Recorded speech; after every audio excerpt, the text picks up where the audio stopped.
इस वीडियो में मांग और पूर्ति में अंतर के बारे में जानेंगे। Difference between demand and supply. मांग और पूर्ति में अंतर जानने से पहले हम देखेंगे मांग किसे कहते हैं और पूर्ति किसे कहते हैं। सबसे पहले देखिए मांग। मांग किसी नियत समय काल में किसी उत्पाद की वह मात्रा है जिसे नियत दाम पर उपभोक्ता खरीदना चाहता है और खरीदने में सक्षम है।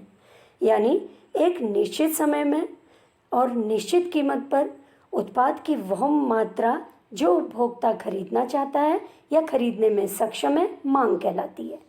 और पूर्ति क्या है? पूर्ति वस्तु की वह मात्रा जिसे नियत समय में दिए गए दाम पर उत्पादक या विक्रेता बाजार में बेचने के लिए तैयार है। यानी एक निश्चित समय में और निश्चित दाम पर उत्पादक जितनी वस्तु की मात्रा बेचने को तैयार होता है उसे पूर्ति कहते हैं। अब देखिए, अर्थशास्त्र में मांग और पूर्ति को एक धुरी की संज्ञा दी जा सकती है, यानी जिसके चारों ओर संपूर्ण आर्थिक क्रियाएं चक्कर लगाती हैं। मांग और पूर्ति के अभाव में उपभोग और बाजार का अध्ययन बिल्कुल संभव नहीं हो सकता है। अर्थशास्त्र की सारी क्रियाएं जैसे उत्पादन, उपभोग, विनिमय, वितरण, हर क्षेत्र में मांग और पूर्ति ही निहित है। अब जैसे उत्पादक उत्पादन करता है, वो कितनी वस्तु का उत्पादन करेगा? वो बाजार का अध्ययन करके देखेगा कि उस वस्तु की मांग कितनी है। अधिक मांग होगी तो उत्पादन ज़्यादा करेगा वस्तु का, और अगर कम मांग होगी तो उत्पादन कम करेगा। यानी मांग ज़्यादा होगी तो उत्पादक के द्वारा पूर्ति अधिक की जाएगी, और अगर मांग कम होगी तो पूर्ति कम की जाएगी। अब देखिए मांग और पूर्ति में अंतर। सबसे पहला अंतर है, मांग कौन करता है? उपभोक्ता। और पूर्ति कौन करता है? उत्पादक। तो मांग उपभोक्ता द्वारा की जाती है, जबकि पूर्ति उत्पादक के द्वारा की जाती है। उपभोक्ता का मतलब है जो वस्तु का उपभोग करता है, और उत्पादक का मतलब है जो वस्तु का उत्पादन करता है। तो इस तरह से वस्तु की मांग कौन करता है? उपभोक्ता। और वस्तु की पूर्ति कौन करता है? उत्पादक। दूसरा अंतर है, उपभोक्ता वस्तु की मांग आवश्यकता को संतुष्ट करने के लिए करता है, जबकि उत्पादक वस्तु की पूर्ति लाभ प्राप्त करने के लिए करता है। अब उपभोक्ता मांग क्यों कर रहा है? क्योंकि उसे अपनी आवश्यकता को संतुष्ट करना है।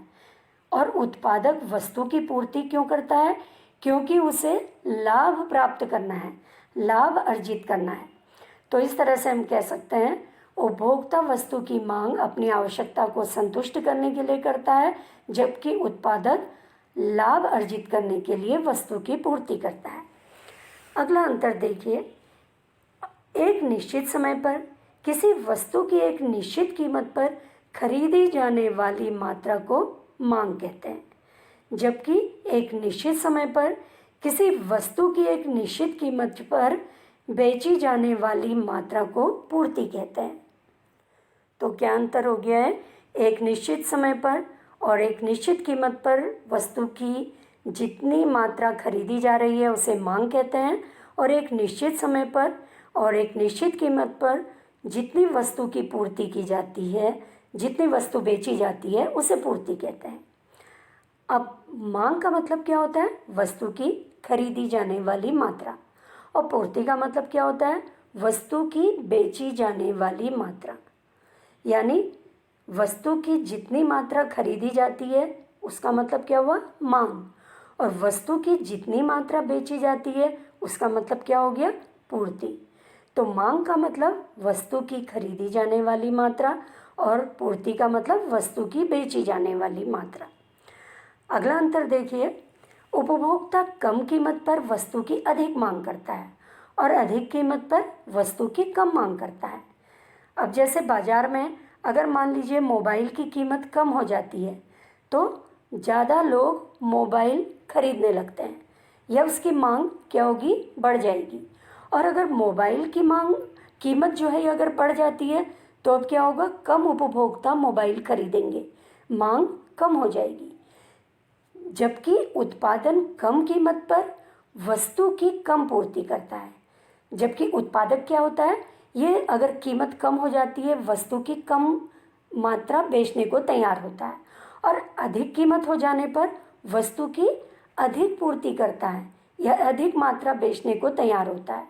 क्योंकि उत्पादक को अगर कम कीमत पर बेचेगा तो उसे लाभ कम प्राप्त होगा, और अधिक कीमत पर बेचेगा तो उसे अधिक लाभ प्राप्त होगा। इसलिए उत्पादक क्या चाहता है, अधिक कीमत पर उसकी ज़्यादा वस्तुएं बिकें, तो अधिक कीमत पर वो वस्तु की ज़्यादा पूर्ति करता है। अगला अंतर है, मांग और कीमत में विपरीत संबंध होता है, यानी अधिक कीमत पर मांग कम होगी और कम कीमत पर मांग अधिक होगी। तो मांग और कीमत पर विलोम संबंध है या विपरीत संबंध है। जबकि पूर्ति और कीमत में सीधा संबंध होता है, मतलब कीमत अगर बढ़ेगी या अधिक है तो पूर्ति भी अधिक है, कीमत कम है तो पूर्ति भी कम होगी। तो हम कह सकते हैं जो ये अंतर है क्या है, मांग और कीमत में विपरीत संबंध होता है, जबकि पूर्ति और कीमत में सीधा संबंध होता है। अब देखिए यहाँ पे हम मांग वक्र को समझ सकते हैं इस चित्र के द्वारा। देखिए इस ग्राफ में मांग वक्र हम देख रहे हैं। मांग वक्र क्या हो रहा है, ऊपर से नीचे की ओर को गिर रहा है। तो इसमें दे रखा है, देखिए नीचे एक्स एक्सिस में वस्तु की मात्रा दी है और वाई एक्सिस में कीमत दे रखी है। अब इसमें देखिए अगर कीमत 30 रुपया है तो वस्तु की कितनी मांग की जा रही है, केवल 10 मांग की जा रही है, यानी 10 वस्तुएं खरीदी जा रही हैं। अब मान लीजिए कीमत गिर गई, कितनी हो गई, 30 रुपये से घटकर 15 रुपये हो गई। अब कीमत गिर जाएगी तो क्या होगा, वस्तु की खरीदी जाने वाली मात्रा अधिक हो जाएगी। अब 15 रुपये में कितनी वस्तुएं खरीदी जा रही, 20 वस्तुएं। जब वस्तु की कीमत 30 रुपया है तो केवल 10 वस्तुएं खरीदी जा रही हैं या 10 वस्तुओं की मांग है, और अगर 15 रुपये कीमत हो जाती है तो वस्तु की मांग बढ़ जाएगी। तो हम कह सकते हैं कीमत ज़्यादा है तो वस्तु की कम खरीद होगी, और अगर कीमत कम हो गई तो क्या होगी, वस्तु अधिक खरीदी जाएगी। अब इसमें देखिए ये पूर्ति वक्र दिया हुआ है। पूर्ति वक्र क्या होता है, नीचे से ऊपर की ओर को जाता है। अब यहाँ पे दिखा रखा एक्स एक्सिस में वस्तु की मात्रा और वाई एक्सिस में कीमत दिखा रखी है। अब इसमें दिखा रखा देखिए अगर कीमत कितनी है, 30 रुपया, तो वस्तु की जो पूर्ति हो रही है कितनी है, 20 रुपया, या 20 वस्तुएं बेची जा रही हैं। तो 30 रुपया मूल्य होने पर, कीमत होने पर वस्तु की जो पूर्ति है ये 20 के बराबर है। कीमत अगर गिर गई तो क्या होगा, पूर्ति भी गिर जाएगी। कीमत 30 से गिरकर 15 हो गई तो पूर्ति भी क्या हो गई, गिर के 10 के बराबर हो जाएगी। तो हम कह सकते हैं कीमत अधिक है तो पूर्ति भी अधिक है, कीमत कम होगी तो पूर्ति भी कम हो जाएगी। इसलिए पूर्ति वक्र क्या होता है, नीचे से ऊपर की ओर को उठता है।